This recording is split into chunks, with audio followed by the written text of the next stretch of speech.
So the choice that lies before you today is to genuinely connect with people, to not hide. Paul Tournier, the Swiss physician, therapist, Christian writer, talks about how deeply we were made to know other people and to be known by other people. And we long for that, but we're terrified by it.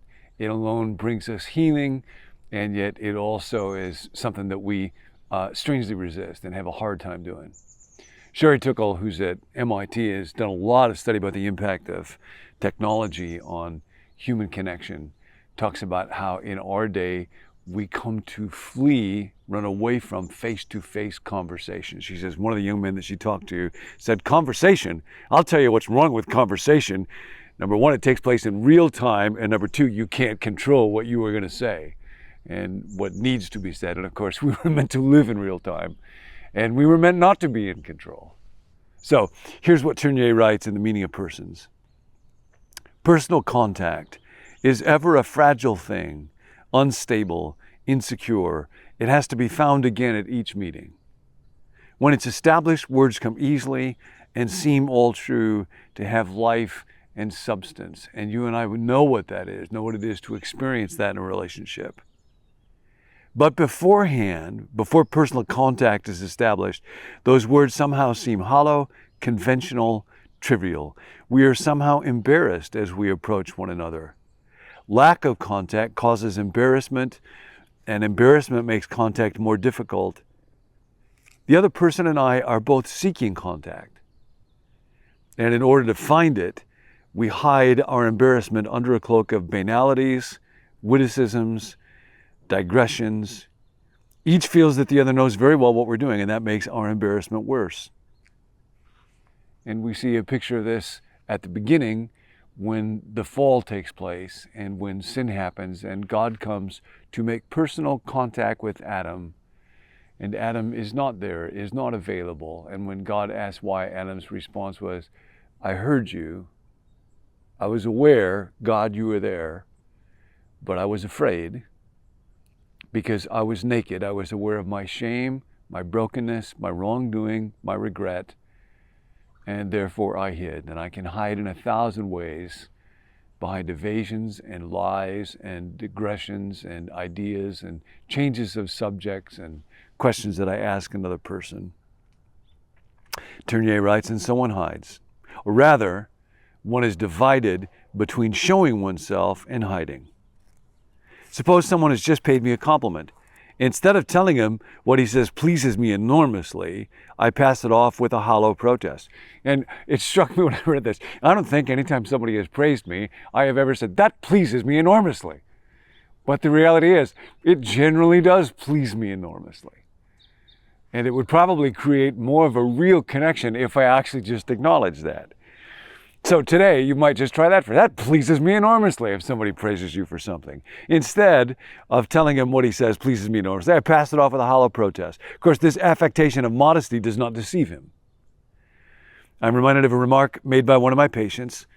Life is a universal game of hide and seek in which we just pretend to hide. And yet I do desire this personal contact. It is even a thing I am particularly greedy for. It is one of the things that I most value in life. And yet somehow at the same time that I want it, I evade it. And Tournier does such a masterful job of describing the subtleties in all this and the complexities and the layers of it. Think of what goes up to make most conversations. Superficial impressions, what nice weather. Conventional remarks that do not always come from the heart. How are you? Observations whose true intention is self-justification, or more or less cleverly to make the most of oneself. Flattery, straightforward or veiled criticism. And I find those in my conversations all the time. And then each of us does his best to hide behind a shield. That's the primary observation. Now, ever since Adam, see, that began in the garden, to begin with our brokenness and fallenness. Each of us does our best to hide behind a shield. So I want to do a little shield audit with you. What's your shield? Where do you hide from God, from other people, even yourself? For one, It is a mysterious silence which constitutes an impenetrable retreat. For another, it's just the opposite. It's facile chit-chat, so that we never get near him. For another, it's erudition, quotations, abstractions, theories, ready-made answers, trivialities, patronizing advice. One hides behind his timidity, so that we cannot find anything to say to him. Another hides behind a fine self-assurance, which renders him or her less vulnerable. I think of a friend of mine that said in a small group, in quite a vulnerable way, I wrestle with lust, and one of the other people's immediate response is, oh, I never wrestle with lust. And of course, that just shuts down any kind of conversation. I don't know anybody who doesn't actually wrestle with sexuality in one way or another. I think about a person that I talked to years ago where I talked about the need for vulnerability in relationships, and it was like an iron curtain went up, and I thought, I cannot go there with this person. At one moment, we have recourse to our intelligence to help us juggle with words. Later on, we pretend to be stupid so that we can reply as if we had not understood. Psychologists say there is such a thing as what is sometimes called strategic incompetence. Husbands will often use this around the house to get out of having to do something. I don't know how. I didn't understand. Hurry does this. Tournier writes, we'll say things like, I just have time for a quick call. Just coming to have a quick conversation, which means I am not disposed to discuss with you, to raise with you the question that we are both thinking about, and that really calls for a frank explanation. Think about a person I know whose phrase often would be, well, I want to respect your time. What that really meant was, get out of my office. But it was couched as, I want to respect your time. Even without saying anything, but by using gestures suggestive of haste, one can give one's partners to understand he must not draw one into a difficult or serious discussion.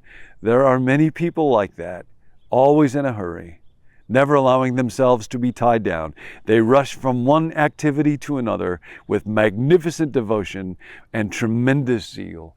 And I think about times when I was working at a church where my job is to try to be present on behalf of God for people, but I would feel introverted or anxious or preoccupied and walk in such a way that just the way that my body carriage and the pace of my walk and what I was doing with my face and my eyes was, instead of communicating to people, come and talk with me, it was just sending off little signals. Nope, don't talk, don't approach. I mentioned Sherry Turkle at the beginning of this chat, this researcher at MIT. She says that over the last 30 years, there has been a 40% loss of the capacity to empathize, to be able to understand and to some extent experience or respond to how it is that other people are feeling, because increasingly we are fleeing from face-to-face conversation and conversing with screens. And ironically, both our capacity to be alone is diminishing, because with the screen I'm never really alone, but our capacity to be with other people, to have true contact, is diminishing. And so we are teaching people to never be alone, but always be lonely. It's fascinating. In one study, she found that just simply having a phone on the table when two people are talking changes the topics they talk about. They talk about things that are more superficial, and it also diminishes the sense of connection that both people have with each other. Just having the phone on the table. So here's the choice for today. Do not hide. I don't know what your shield is. I often hide behind wanting to try to look intelligence. I hide behind hurry.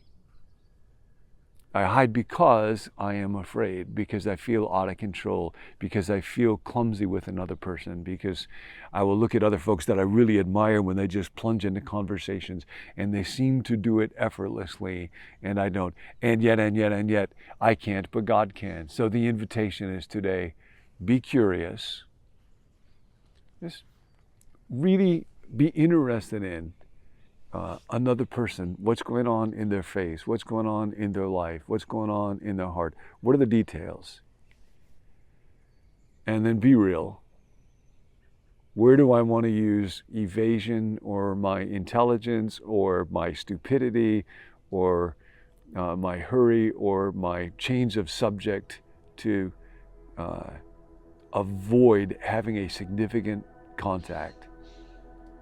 And instead of that, actually be real. And if I feel awkward or uncertain or anxious, I can say that to another person. The strange thing is, I'll connect with people just out of an authentic admission of my own sense of inadequacies in ways that I will never connect if I'm just trying to show them how adequate I am. Be curious, be real, be screenless. Put the darn phone away. When you and I talk with somebody, let it be face to face. Ask God for His help. I love you. See you next time.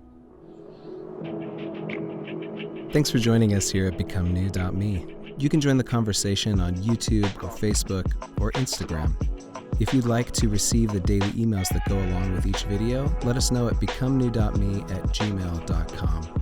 Or if you want prayer, you can text us at 855-888-0444.